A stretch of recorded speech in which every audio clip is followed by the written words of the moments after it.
오늘은 평강의 나라에 대해서 설교하겠습니다. 평강이라는 말과 또 평안이라는 말은 같은 말이고요. 히브리어로는 샬롬이라고 말합니다. 오늘 이사야 11장은 제가 지난번도 말씀드렸지만 이사야는 메시아에 대하여 예언을 가장 명확하게, 모든 선지자들은, 구약 선지자들은 메시아를 향한 예언을 하는 사람들입니다. 메시아가 오셔서 이룰 하나님의 나라를 예언하는 사람들이 선지자예요. 구약을 모세오경, 율법, 모세오경을 율법이라고 합니다. 율법과 선지자와 시편, 이렇게 구약을 나눕니다. 예수님이 그렇게 구분을 하셨거든요. 모세오경도 역시 예수님에 대해서 얘기를 합니다. 엘리야나 엘리사나 또는 이사야, 예레미야, 다니엘, 이 모든 선지자들은 메시아에 대해서 예언을 한 겁니다. 메시아가 오신다. 그런데 이사야는, 우리가 지금 여러분 이 이사야를 지금 하는데, 이사야는 초신자들에게 좀 어려워요. 66장까지 있습니다. 그런데 이사야는 메시아에 대해서 가장 뚜렷하게, 가장 정확하게, 그리고 가장 확대돼서 메시아가 하시는 일을 가장 크게 얘기한 선지자예요. 오늘 11장이 그렇습니다. 메시아가 오시면 어떻게 될 것인가를 얘기하는데, 지금 아하스 시대에 유다 예루살렘의 상태는 아주 절망적입니다. 이제는 패망하는 길인데, 패망하는 길로 가요. 인생이 패망하는 길로 갑니다. 유다 예루살렘은 다시 다윗 왕국으로 돌아갈 수 없어요. 그럼에도 불구하고 이사야가 하나님이 주시는 그 소망의 메시지를 보고 정말 뜨거운 마음으로 메시아가 온다는 얘기를 지금 한 겁니다. 구약에서 가장 그 메시아가 오심을 드러내는 그런 아름다운 그림은 다윗 왕국이었어요. 다윗이 왕으로 있었을 때 그 백성들이, 사울이 왕으로 있을 때 백성하고 똑같은 자들이에요. 그런데 왕 한 사람이 바뀌었을 때 그 다윗의 스피릿을 다윗의 백성들이 모두 다 갖게 됐어요. 다윗 시대에는 그 온 나라가, 주변 온 나라가 덤비는 나라가 없었어요. 이게 샬롬입니다. 굉장히 부강하고 풍요로운 나라. 그리고 그 나라 백성들이 서로 사랑하면서 다윗이 가진 것들을 모두 다 누려요. 그런데 이 다윗 왕국이 뭐냐면 메시아가 이루실 나라를 그림자처럼 보여줍니다. 아주 예고편처럼 보여줘요. 사실 구약 선지자들은 메시아가 두 번에 걸쳐서 나누어서 오신다는 사실을 잘 몰랐습니다. 우리는 알고 있죠. 예수님께서 첫 번째 오신 게 2000년 전, 그리고 아직 예수님은 재림하지 않으셨습니다. 초림과 재림으로 나누어서 오신다는 사실을 구약의 선지자를 몰라서 예수님이 처음 오셔서 할 일과 마지막 날 재림하셔서 오실 할 일을 그냥 동시에 다 봐요. 그래서 오늘 이 얘기는 예수님이 초림으로 오셔서 하실 일과 마지막 날 재림하셔서 마지막 날 이루실 일을 그냥 섞어서 얘기해 버립니다. 그런데 알고 보니 예수님은 두 번에 걸쳐서 오시는 거였어요. 처음 오셨을 때 우리가 성탄절을 기념하고 축하하는 것이, 예수님이 이 땅에 구름 타고 오시는 것이 아니라 마리아의 몸속으로 오셔서 33년 동안 사시면서 우리를 위해서 대속의 죽으심, 그게 십자가, 그리고 부활, 이 일을 하시는 것으로 예수님의 초림 사역입니다. 그리고 길을 만드십니다. 그리고 올라가셨다가 다시 오시겠다고 얘기하셨어요. 그래서 우리의 모든 소망은 예수님이 다시 오셨을 때 다 이루어집니다.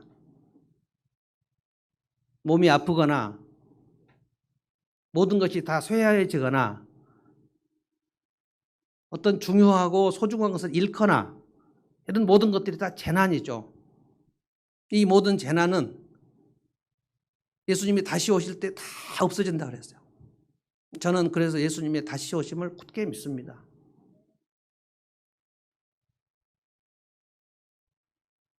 오늘 이사야 11장의 이 평강의 나라를 제가 두 가지로 설명하겠습니다. 평강의 나라, 샬롬, 예수님께서 오시면, 메시아가 오시면 어떤 일이 나는가, 많은 얘기들이 여기 있지만 두 가지는 뭐냐면 모든 갈등 관계의 화해입니다.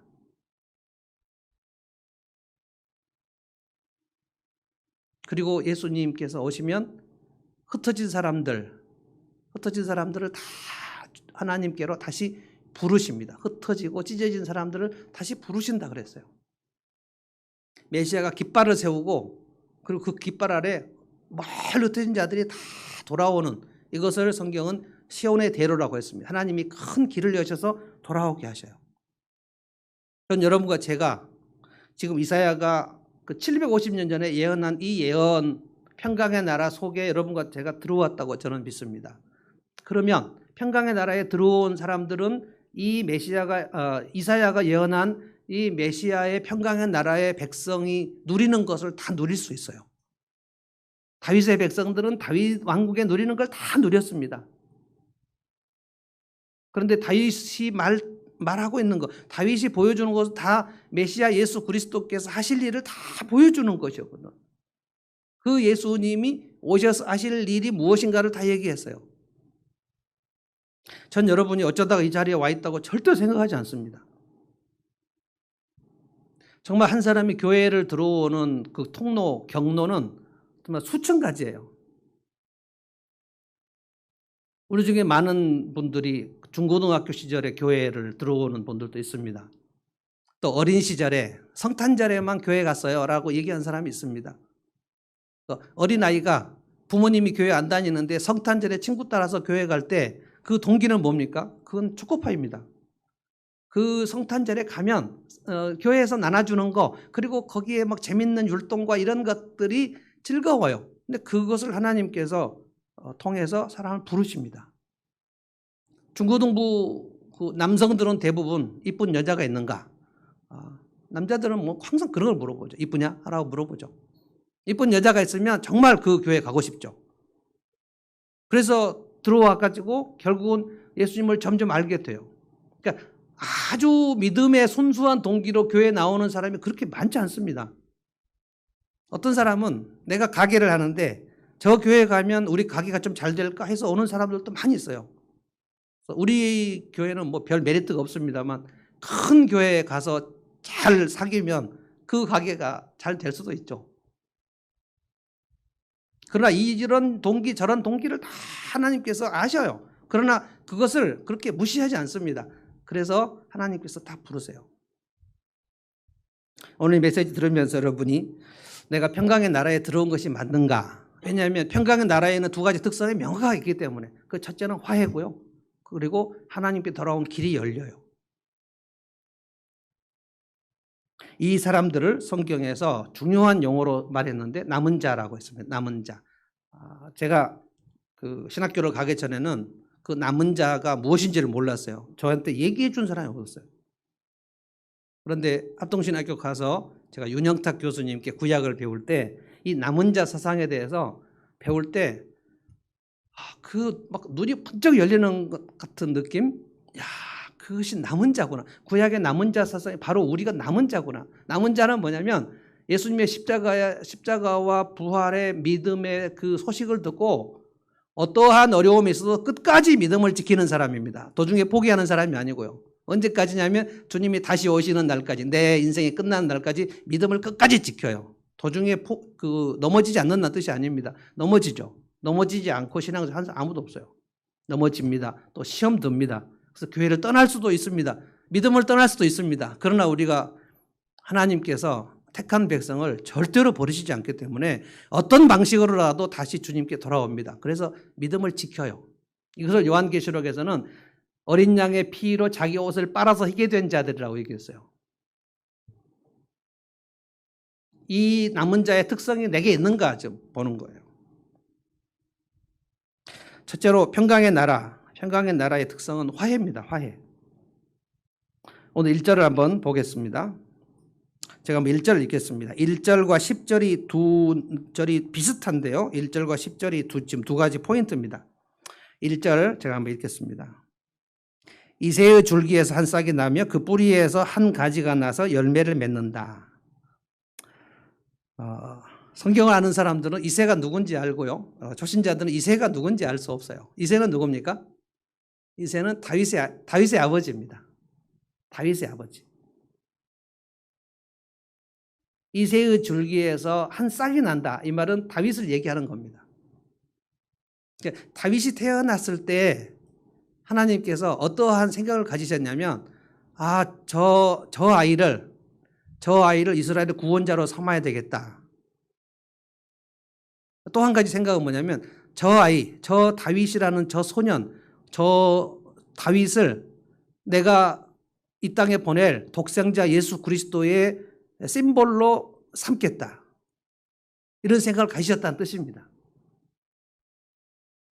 모세가 태어날 때도 마찬가지고. 그래서 우리가 소명을 알아야 된다는 거예요. 우리가 이 땅에 우연히 아무렇게나 내던져주실 때 태어난 사람 아무도 없습니다. 하나님이 쓰시려고 여러분을 이 땅에 보내세요. 모세보다 더 소중하지 않게 우리가 그냥 내던져지는 것이 아닙니다. 많은 경우에 사람들이 상처를 받는 게 그 부모들 중에 정말 어리석은 부모들이 이렇게 얘기하는 경우가 있어요. 너는 내가 원하지 않는데 태어났어. 그 영어로 unwanted baby라 그래요.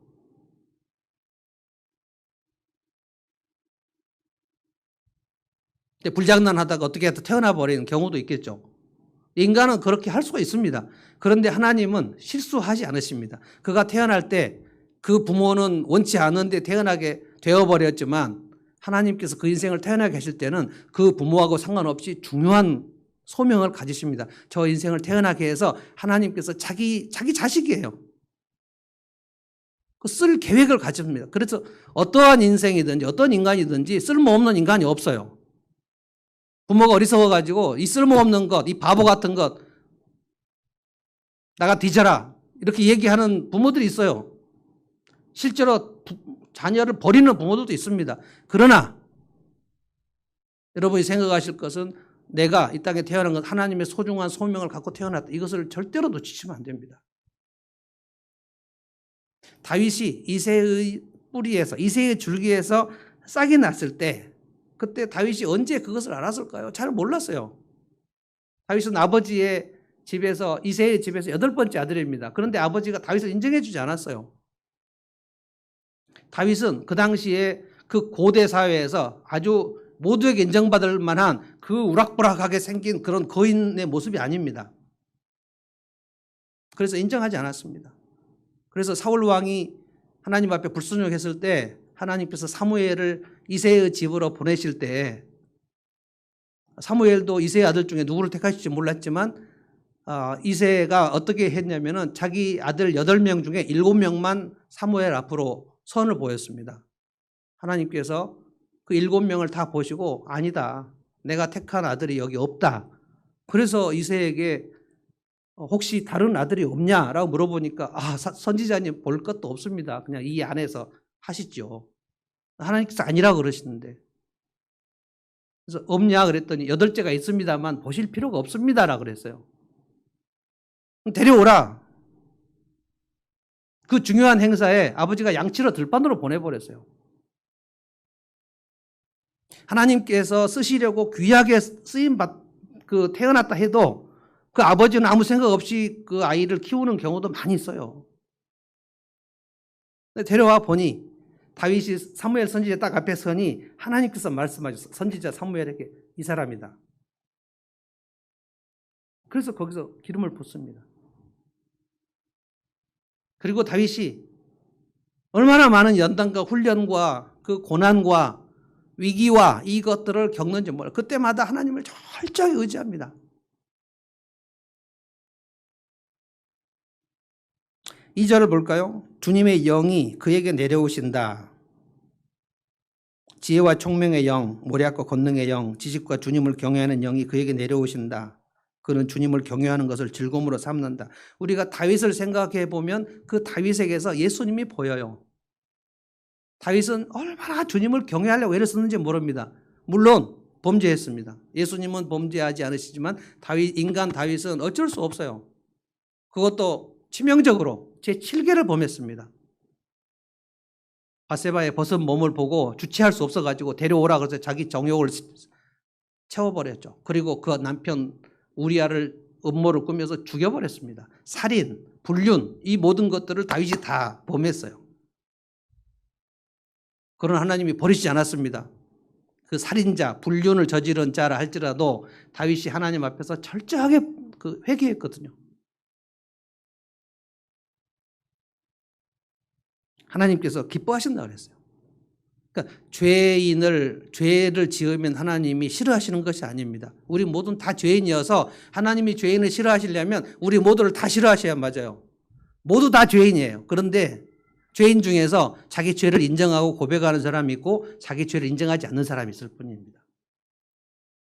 자기 죄를 인정하는 사람이 예수님을 믿죠. 주님, 저는 죄인입니다. 고백하는 사람이 예수님을 믿어요. 나는 죄인이 아닙니다. 하나님, 내가 왜 죄인입니까? 이런 사람이 예수님을 안 믿죠. 모두가 다 죄인인데 자기 죄를 인정하고 예수를 믿는 사람이 하나님 자녀가 되죠.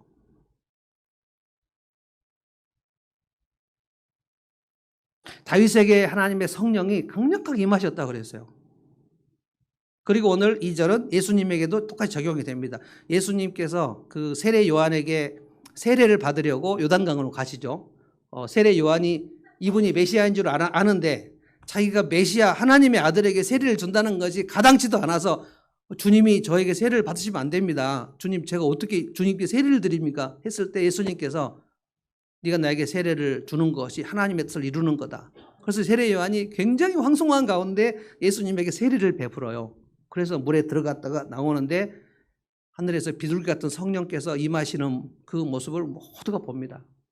성령께서 예수님 이 위에 임하시죠.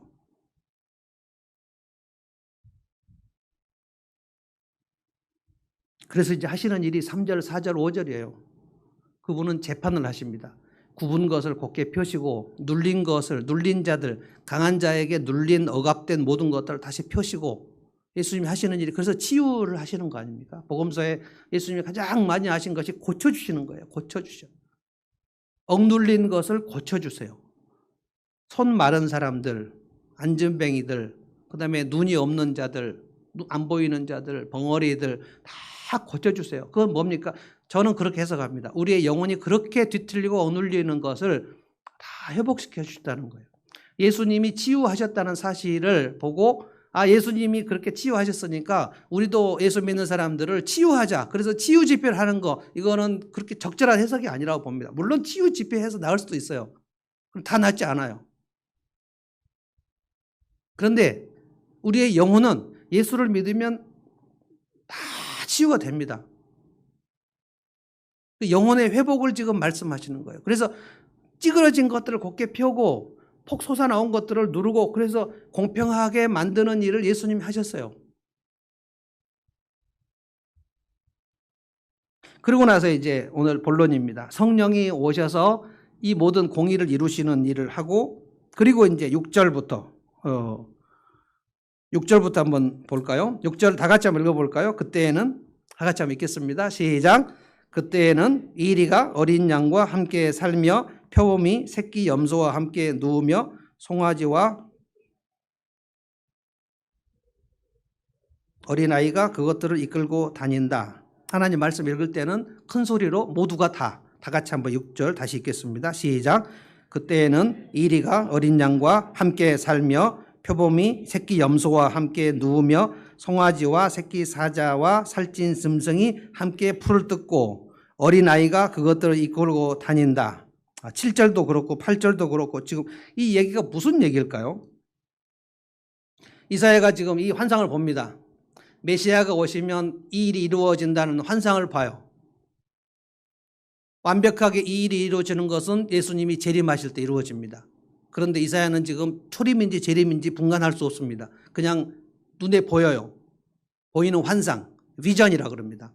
이거를 보고 그냥 이스라엘 백성들에게 얘기하는 거예요. 그때에는 메시아가 오시면 뭡니까? 상상할 수 없는 그림들.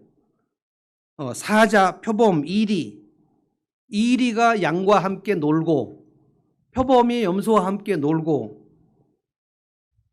뭡니까? 이게 동물의 왕국인가? 이 그림의 핵심은 무엇인가요?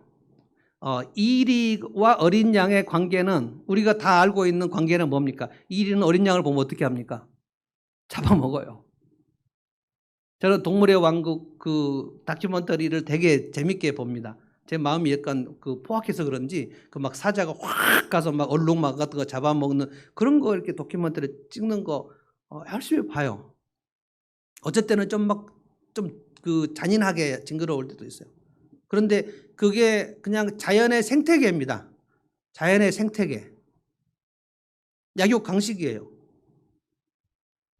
그런데 여러분 본래 에덴 동산에서 하나님께서 동물들을 만드실 때 아담에게 동물들을 다스리라고 했을 때 아담이 에덴 동산에서 쫓겨나지 않고 하나님께 순종했을 때 그때 동물들을 그 당시 에덴 동산에서도 이리가 양을 보면 잡아먹고 피를 흘리고 잔인하게 죽였을까? 그렇지 않았습니다.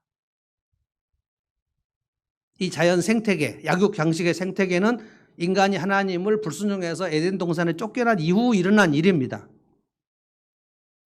그러면 사자는 뭘 먹었을까? 우리는 알 수 없어요. 사자는 본래 고기를 먹는 육식 동물이죠. 그러면 누군가가 아니라 어떤 동물인가 죽어야지 고기를 먹을 거 아닙니까? 그런데 에덴 동산에서 하나님께서 본래 사자의 양식을 고기로 삼으셨을까? 그렇지 않았을 것이다. 여러분 사람에게 너희가 이제 짐승을 잡아먹고 고기를 먹을 수 있다라는 말씀을 언제 주셨는지 아십니까? 노아 홍수 이후입니다. 노아 홍수 이전에는 하나님께서 짐승을 잡아먹는다. 가축을 돼지를 먹고 소를 먹는 것을 허락하지 않으셨어요. 노아 홍수 이후에 허락을 하셨습니다. 그것도 하나님의 뜻이 다 있겠습니다만 지금 이 얘기는 메시아가 오시면 이와 어린 양이 함께 놀고 표범이 새끼 염소하고 함께 놀고 7절에 보면 암소와 곰 송아지하고 곰이 서로 함께 눕는다 그랬어요. 사자도 소처럼 풀을 먹는다는 거예요. 자, 8절을 제가 읽어보겠습니다. 젖 먹는 아이가 독사의 구멍 곁에서 장난하고 여러분 조그만 여러분의 어린아이가 독사가 구멍이 있는데 그 구멍에다 손을 내면 엄마들이 보면 어떻게 하겠습니까? 엄청 놀라겠죠. 야, 그건 독사 굴이니까 손을 넣으면 안 돼. 살모사의 굴에 젖된 아이가 손을 넣는다. 그런데 지금 이 말이 의미하는 게 뭡니까? 물지 않는다. 해치지 않는다.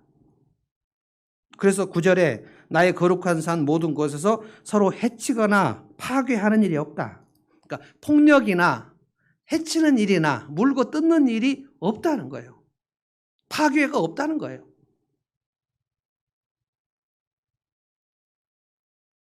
상상할 수 없는 일입니다. 아무도 서로 해치지 않아요. 해를 끼치지 않아요. 여러분 누군가에게 해를 끼치고자 하는 계획을 뭐라고 합니까? 그걸 계략이라고 합니다. 계략 또는 간계, 권모술수. 하나님 이거 굉장히 싫어하십니다. 이거는 다 마귀짓입니다. 마귀 새끼들이 하는 짓이에요. 누구를 해치려고 야 쟤를 왕따시키자 하고 친구가 둘이 앉아가지고 저 애를 왕따시키려고 하고 너희들 쟤하고 놀지 마. 왕따시켜서 해치려고 하는 계획을 마음속에 품으면 그게 마귀 새끼가 하는 짓입니다. 우리나라 학교에서 지금 많이 일어나고 있죠. 그러면 두 가지 문제가 발생해요.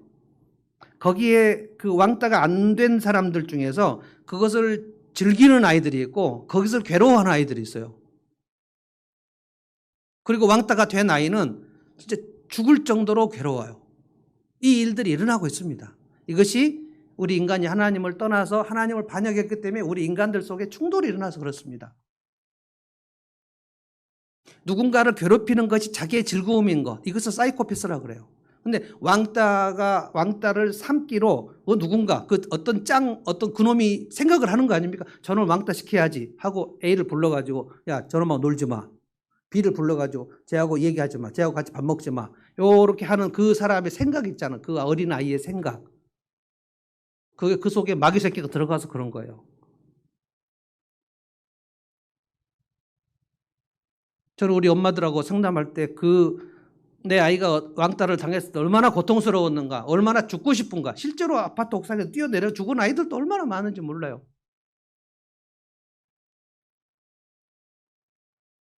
지금도 이 나라에는 계략이 엄청 많습니다.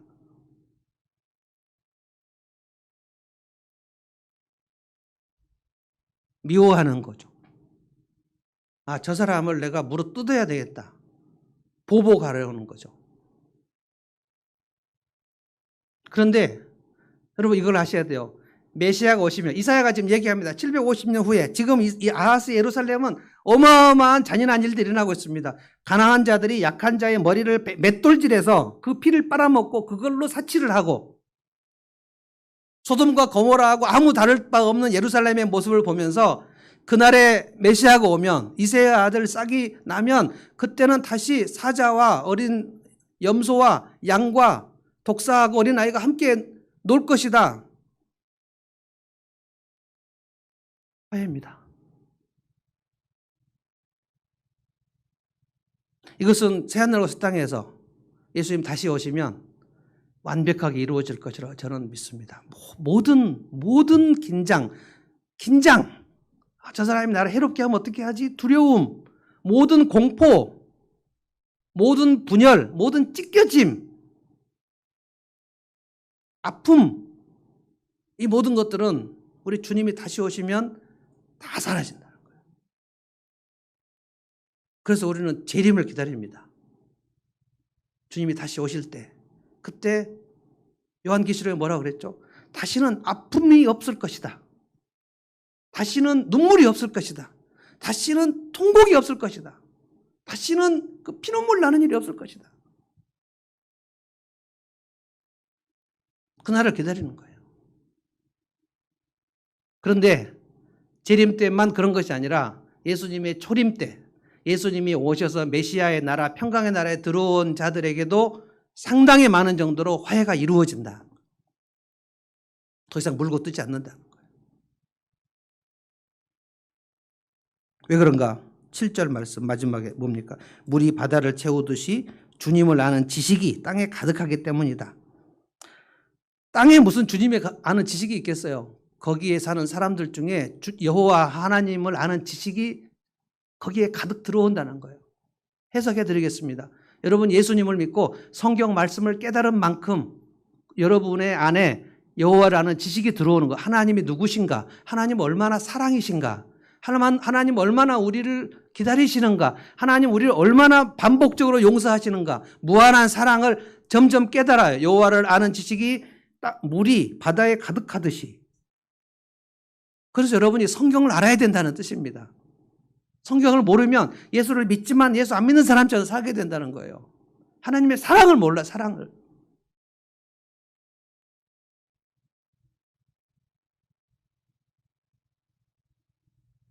메시아를 왕으로 삼는 예수 믿는 사람들의 삶에는 이제는 어떠한 갈등도 없다. 어떤 긴장도 없다. 어떤 공포도 없다. 일단 두 사람이 아웅다웅하지 않는다는 거예요. 이것을 여러분이 내가 평강의 나라에 들어왔으면 이것이 이제 화해가 시작되는구나. 모든 종류의 화해가 시작돼요. 전 그래서 부부 상담합니다.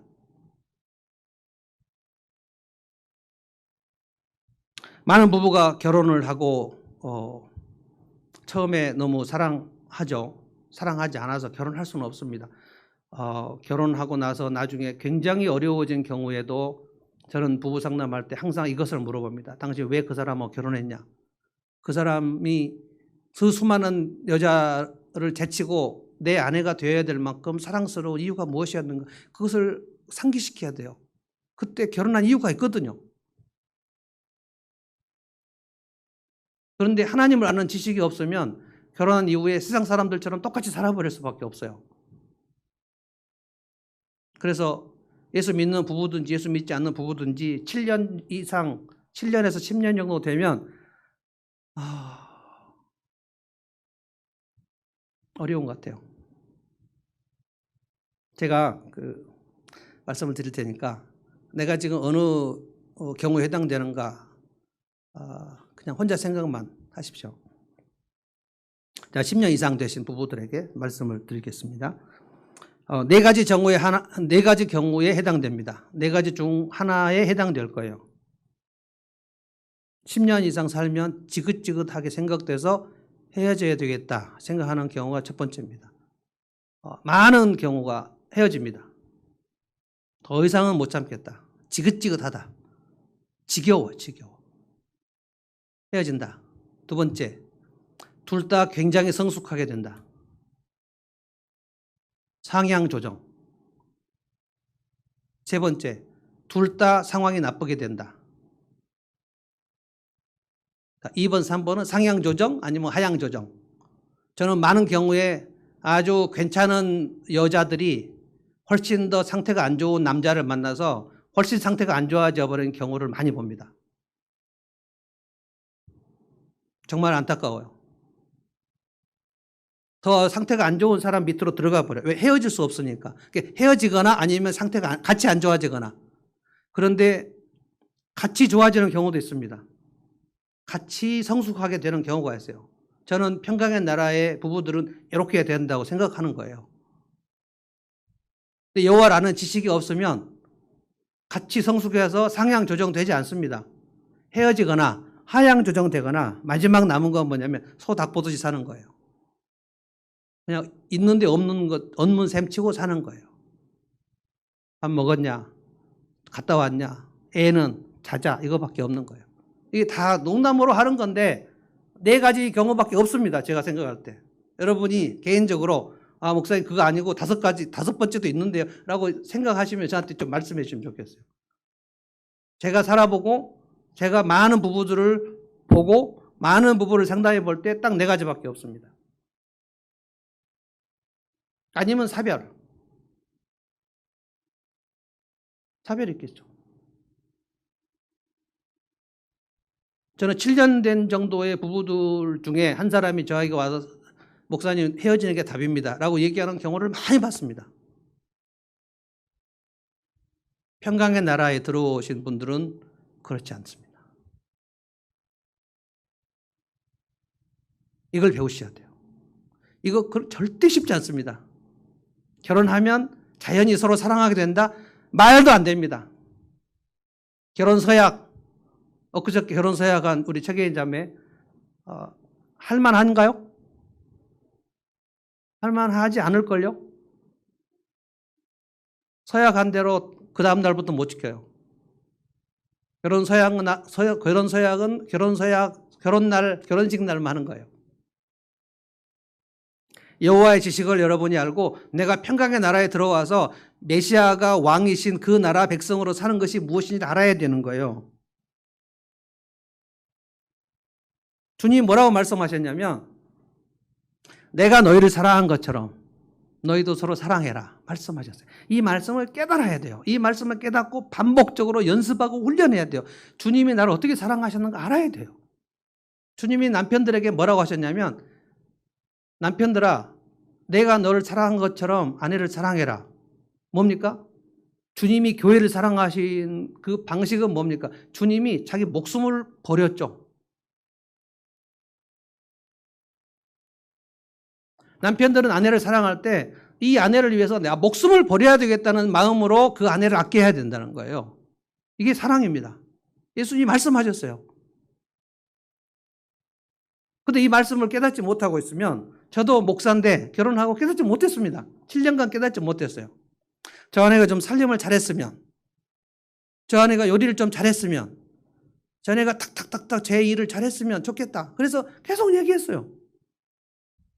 또 그만 살자 그러더라고요. 이건 아니구나. 이게 제가 목사 되고 7년 이후의 얘기입니다, 지금. 25세 합동신학교 들어가서 하나님 말씀을 배우고 깨달았다? 우리 헤어지자고 얘기한 거는 37살 얘기예요. 여호와라는 지식이 제 안에 가득하지 않아요. 그래서 전체적으로 다시 생각해서 결혼은 무엇일까? 제가 너무 답답해가지고 제가 한 달에 한 번 정도 중요할 때 일기를 썼는데요. 월기죠, 월기. 월기를 썼는데 거기에 하루는 제가 그 제목을 썼어요. 제목이 뭔지 아세요? 내 아내 차윤율에 대하여. 저 사람은 도대체 어떤 사람일까? 그만 살자고 하니까. 제가 아마 거기서 엄청난 전환을 하지 않았으면 분명히 저 사람 그만 살자고 그랬을 거예요.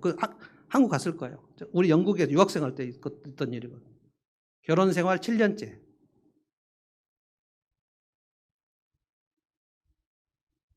그 위기 상황 속에서 다시 하나님 말씀을 보기 시작했더니 네가 아내를 사랑할 때 내가 너를 사랑한 것처럼 사랑하라는 거예요.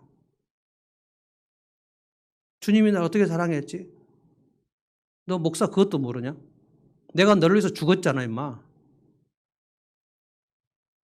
내가 십자가에서 받은 고통은 다 너를 위해서 한 거 아니냐? 네가 죄인인데 내가 죽었다. 그래서 내가 너를 사랑한다. 아, 이거구나.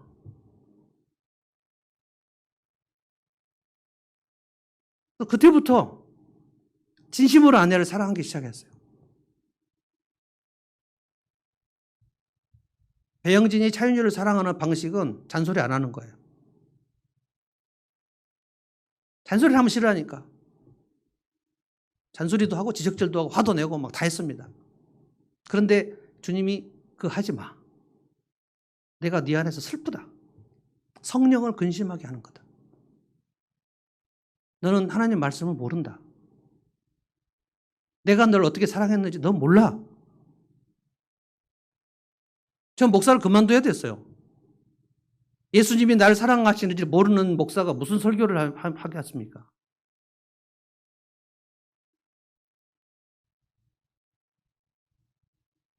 이 방법밖에 없어요. 아, 내가 아내를 너무 다그쳤구나. 대부분의 남자들은 결혼하면 아내를 어떻게 사랑하는지 모릅니다. 저는 제 아내가 얼마나 그 육체적 힘이 얼마나 나보다 더 없는지 몰랐어요. 그 에너지가 육체적 에너지 말고 그 삶의 에너지 있죠, 에너지. 몸이 약한 사람도 에너지가 많은 사람 있잖아요. 그래서 이제 자기 에너지로 일하다가 쓰러져 아파버리는 사람도 많죠. 근데 그 에너지도 저보다 훨씬 떨어져요. 저는 하루에 3가지 일도 할 수 있습니다. 3종류의 미팅을 할 수 있어요. 에너지가. 근데 제 아내는 한 타임을 끝내면 그 다음에는 눈에 힘이 풀려요. 근데 그걸 제가 30대 때 몰랐어요.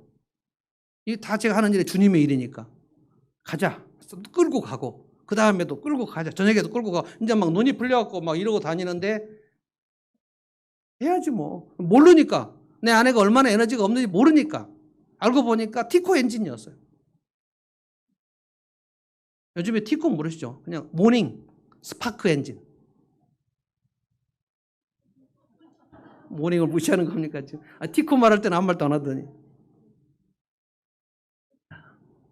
모닝 타고 다니시는 분 죄송합니다.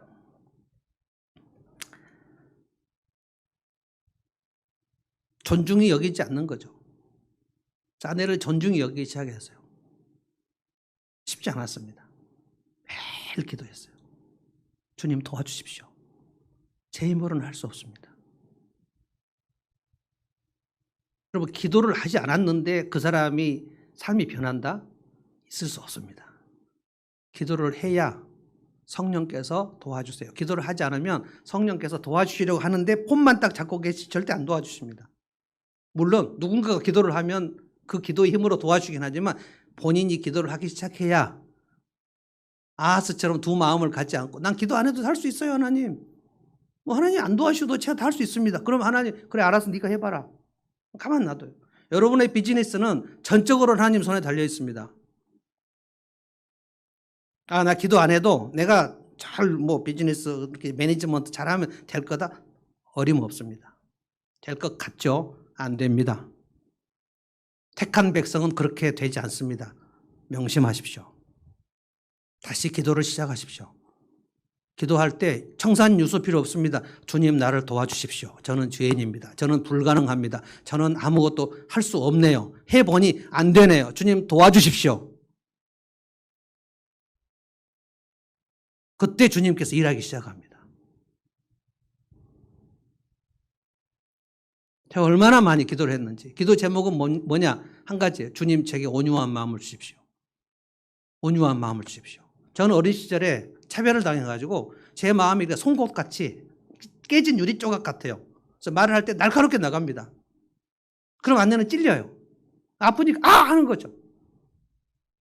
그걸 몰라요. 더 찌르고 더 찌르고 더 찌르고. 이게 평강의 나라인가요? 평강의 나라는 화해입니다.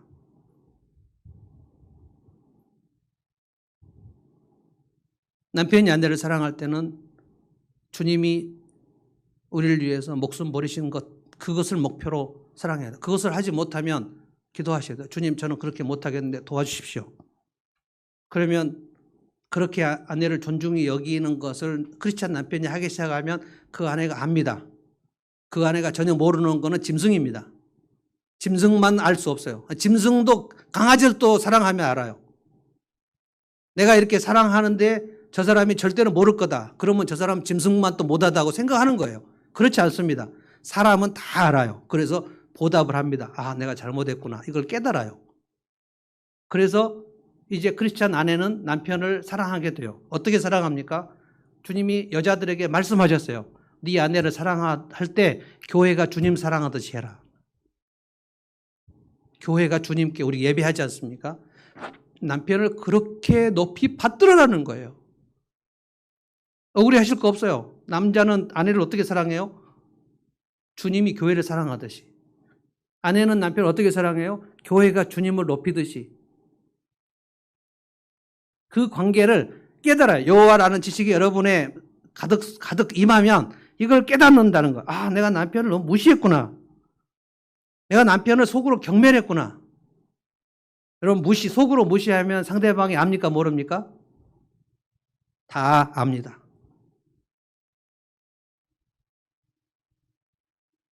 그래서 이것이 남편과 아내 사이에 감동의 물결이 흐르게 될 때 이게 평강의 나라예요.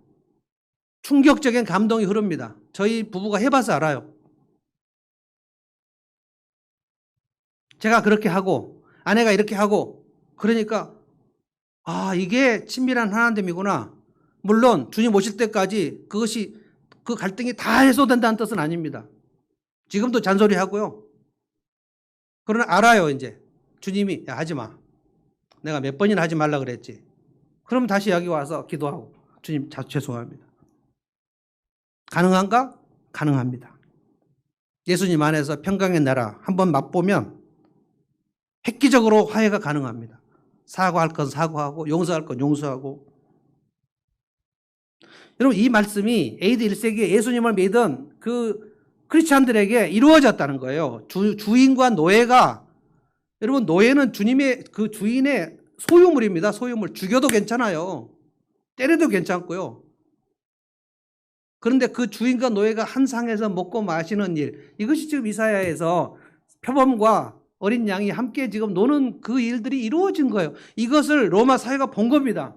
와, 저 애들은 어떻게 저것이 가능할까?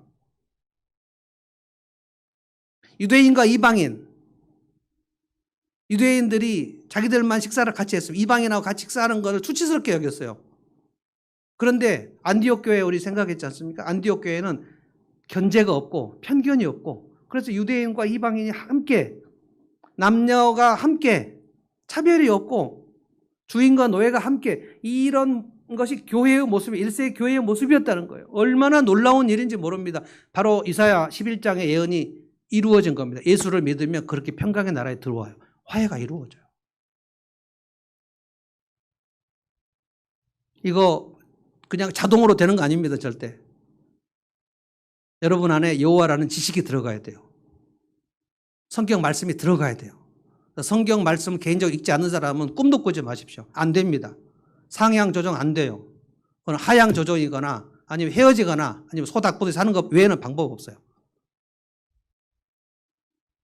그래서 저는 부부 상담하는 거, 이것을 어떻게 그분이 어떻게 남편을 존중하게 할 수 있을지를 알려드리는 거예요. 왜냐하면 제 경험도 있고 성경 말씀도 있고 하나님이 하라는 대로 하니까 되더라는 거예요. 33년 살았는데 차인율 여사하고 우리 집 친구입니다. 친구. 된다니까요. 헤어지지 마십시오. 소닭보듯 살지 마십시오. 그리고 더 상태가 안 좋은 쪽으로 하향 조정 돼버리지 마십시오. A1식의 성도들이 됐으면 우리도 되고 저희 부부가 됐으면 여러분도 되고 제가 가르쳐 드릴 테니까 도와드릴 테니까요. 메시아의 나라는 평강의 나라예요. 에덴 동산으로 복귀가 되는 겁니다. 그런데 자동적으로 되지 않는다는 거예요. 여러분이 힘쓰고 애써야 됩니다. 하나님의 말씀을 들으시고 오늘 들으시고 여러분이 복음서를 읽으시고 주님이 내가 너를 사랑했다는 것을 어떻게 말씀하시는지 들으시고 보시고 사도행전을 읽으시고 내가 아내를 너무 소홀히 했구나. 남자들은 일이 얼마나 중요한지 몰라요. 그래서 아내는 그냥 결혼하면 집에 있는 따놓은 당상이라고 생각해요. 공을 들이지 않아요. 그래서 무슨 남자들끼리 그런 얘기, 잡은 물고기에는 먹이를 주지 않는다. 뭐 이런 소리를 해요. 맨날 물고기 줘야 삽니다. 그래서 제가 우리 개척 가정교회 목사님들에게 지속적으로 얘기하는 거예요. 목사님들을 만나면 항상 아내를 연구하라. 자, 그래서 많은 부부 살렸습니다. 아내를 연구해야 되죠. 아내가 얼마나 약한지, 아내는 어떤 상황에서 상처를 입는지, 내가 도와줄 부분은 무엇인가. 그래서 당신이 옳다 그 책도 여러분 읽으시라고 한 거예요. 읽으시라니까요. 엄청 좋은 책입니다. 읽고 한 번 읽으면 이해가 다 되는 게 아니에요. 이 녹이 쓴 녹을 이렇게 기름칠을 해가지고 계속 읽어야 돼요. 기계가 오랫동안 있으면 삑삑삑삑 거리지 않습니까? 거기에 이렇게 생긴 거 칙 뿌리는 거 그거 뿌리고 돌려야 되죠. 당신이 옳다부터 시작하셔야 돼요. 제일 쉽습니다. 그 책이. 그런데 제일 깊어요. 배우지 않고 결혼생활을 성공할 수 없습니다. 평강의 나라. 두 번째, 10절부터 16절까지는 대로가 열립니다. 하나님께서 부르셔요. 하나님께 택한 백성을 부르십니다. 10절 다 같이 한번 읽어볼까요? 한번 읽어봅시다. 시작. 그날이 오면 이새의 뿌리에서 한 싹이 나서 만민의 깃발로 세워질 것이며 민족들이 그를 찾아 모여들어서 그가 있는 곳이 영화롭게 될 것이다. 그날이 오면 이게 메시아가 온다는 뜻입니다. 메시아가 오면 하나님께서 사람들을 불러요. 흩어진 백성들을 부른다는 거예요. 불러요. 메시아의 깃발이 꽂히고 그러면 저 멀리서 그 깃발을 보고 모여든다는 거예요. 아시리아에 흩어진 사람들, 바벨론 흩어진 사람들, 멀리 흩어진 사람들 다 불러 모은다는 거. 이게 여러분 뭔지 아십니까? 오순절 성령이 임하셨을 때 베드로가 성령의 충만을 받아가지고 너희가 죽인 예수를 십자가에 죽인 예수를 하나님이 살리셨다. 지금 너희들이 회개하고 예수를 믿으라. 설교했을 때 3,000명이 하나님 앞에 돌아온 그 사건입니다. 그 첫 번째 출발점입니다. 그때 바벨로니아, 본도, 그 많은 백성들이 자기 나라 말로 복음을 듣고 돌아왔다는 거예요. 그리고 지금 2000년 동안 주님이 계속해서 흩어진 사람들을 부르시고 있는 중입니다.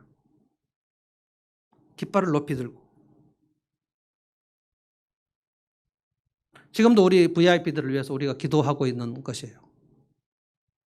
어떤 사람들은 교회를 가려고 막 두리번거리는 사람도 있어요. 우리가 얘기하다 보면 마음이 열린 사람이 있습니다. 그리고 여러분 꼭 기억하십시오. 지금 여러분 앉아있는 성도님들, 지금 내 가족들, 택한 백성일 가능성이 높습니다. 누구를 통해서 예수 믿을 것인가? 여러분입니다. 여러분 통해서 예수 믿을 가능성이 높습니다. 하나님께서 여러분을 깃발로 세우셔서 부르시는 중에 있습니다. 예수님께서 오셔서 나는 잃어버린 양들을 찾으러 왔다라고 말씀하시지 않았습니까? 그리고 이런 양을 찾으러 가는 그 목자의 스토리를 얘기하지 않았습니까? 100마리가 있었는데 마지막 우리에 넣고 보니까 저녁 무렵에 한 마리가 없어져가지고 이 한 마리 잃은 양 한 마리를 찾으러 목자가 갔는데 막 산으로 들로 막 찾으러 다녔다. 근데 이런 양은 말 안 듣는 양이에요. 목자 얘기를 듣지 않고 혼자 막 딴짓거리 하다가 들어가서 골짜기에다 이렇게 낑낑대고 신음하고 있는 그 양이에요. 그런데 그 밤에 수만 대를 찾아가지고 거기를 결국 이런 양을 찾았다는 거예요. 찾아서 그것을 싸매고 그렇게 해서 어깨에 메고 왔을 때 그 내가 양을 한 마리를 이런 양을 찾았다 그러면서 동네 사람들 다 잔치를 했다. 이게 지금 우리의 VIP들 얘기를 하는 겁니다. 여러분도 그렇게 해서 오셨고요. 그 이른 양 한 마리 스토리를 하신 다음에 주님이 그 다음에 하신 것이 잃어버린 아들 얘기입니다. 둘째 아들이 나갔다가 완전히 망하고, 그리고 돼지 먹는 음식도 못 먹고 있다가 비참한 가운데 내가 아버지 집으로 돌아가야 된다, 이런 생각이 들어서 돌아왔다. 그래서 거짓골을 하고 왔는데 아버지가 나간 날부터 끝까지 그걸 지켜보고 있다가 그 거짓골 하는 아들이 돌아오는데 가서 그냥 안아줬다. 안고 기뻐하고, 아버지 제가 죄를 지어서 이제 아버지 아들이라고 할 수 없습니다. 그랬더니 무슨 소리냐, 죽었던 아들이 돌아왔는데, 여봐라 소를 잡아라. 그래서 막 잔치를 베풀고 기뻐했다. 이것이 하나님 아버지의 마음이에요.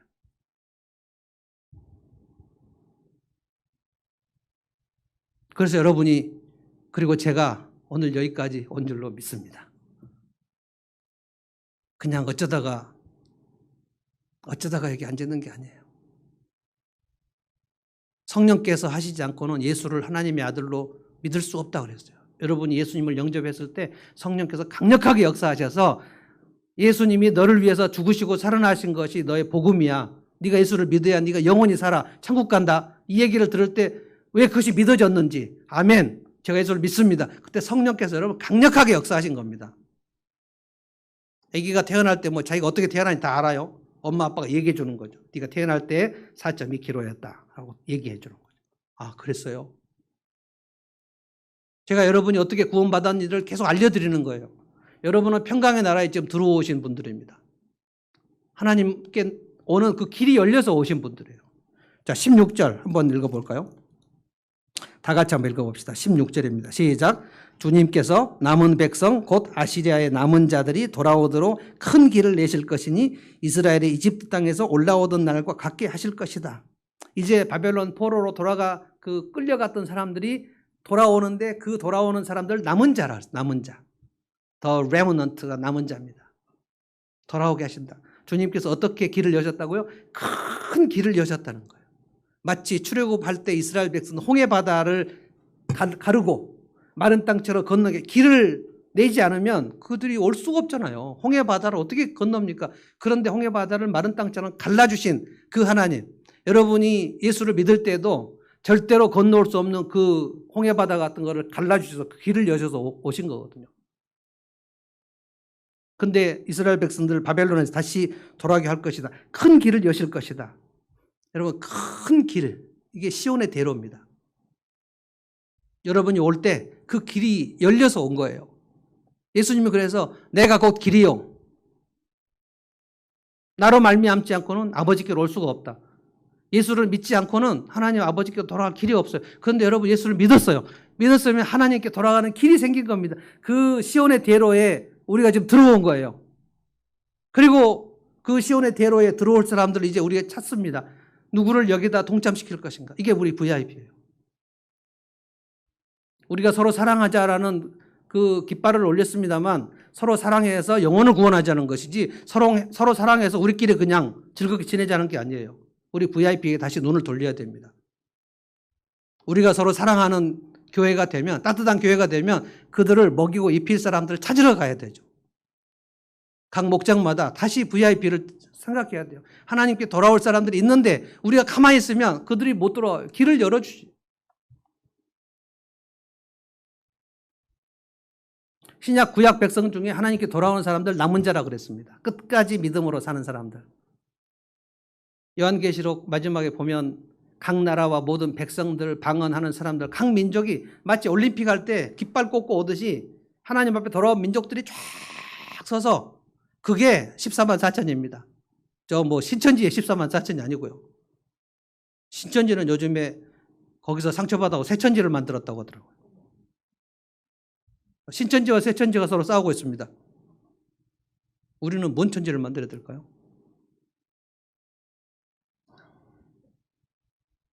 (14만 4천은) 그 문자적 숫자 얘기가 아니고요. 끝까지 믿음을 지키고 내가 평강의 나라에 들어온 것을 깨닫고, 내가 지금 누구하고 지금 아직 갈등이 있고 누구하고 지금 화해를 안 했는지, 내가 누구에게 진 빚이 있는데 아직도 안 갚고 있는지, 내가 사과해야 될 사람은 누군지, 내가 용서해야 될 사람은 누군지, 그래서 다시 뭐든 물고 뜯고 하지 아니하고 화해를 하는 거.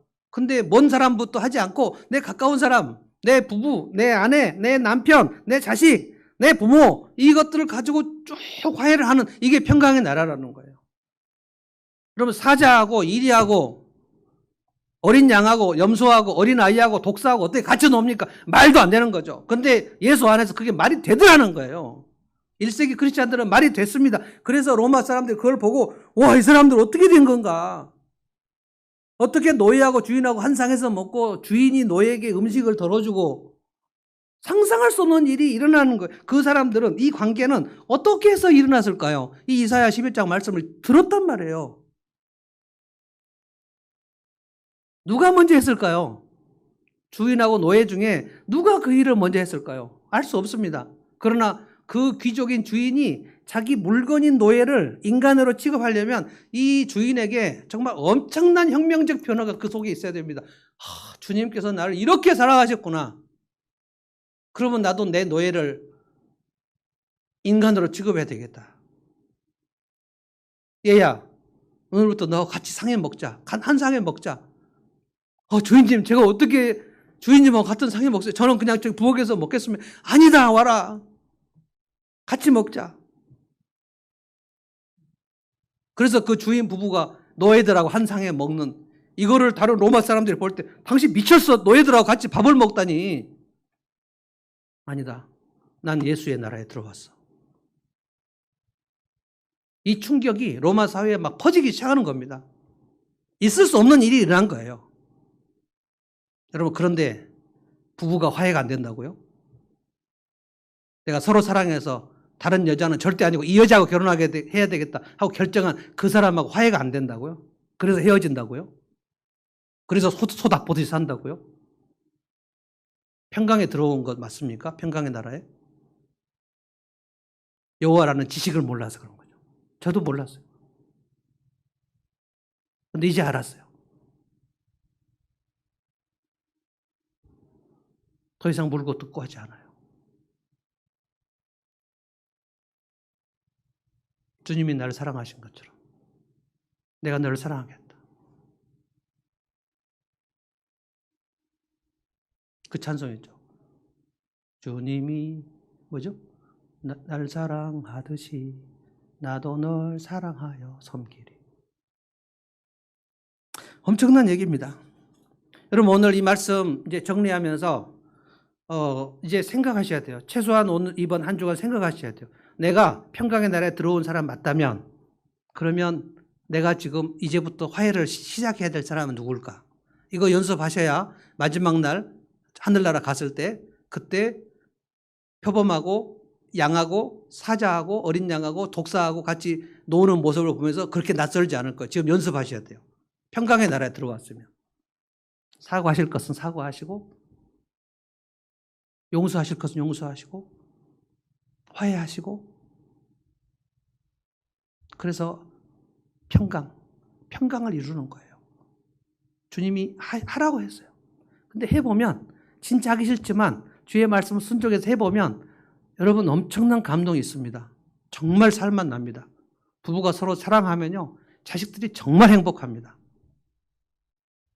무슨 맛있는 장난감, 재밌는 장난감, 비싼 장난감 사줘야 어린아이가 행복한 거, 물론 사주면 더 좋죠. 그러나 엄마 아빠가 행복한 거 엄청 중요합니다. 그리고 하나님께 돌아가는 길을, 이 대로를 더 여셔야 돼요. 내가 이 대로에 들어갔는가? 내가 예배하는 길이 열렸는가? 내가 지금 찬송하는 길이 열렸는가? 내가 하나님 말씀을 듣고 아멘 순종하면서 내가 이렇게 살겠다 하는 그런 결단이 있는가? 이 길을 점점 넓혀야 돼요. 큰 길을. 그 길을 넓히지 않으면 그 길이 점점 이상한 길이 돼버립니다. 길 아닌 것처럼 돼버려요. 평강의 나라입니다.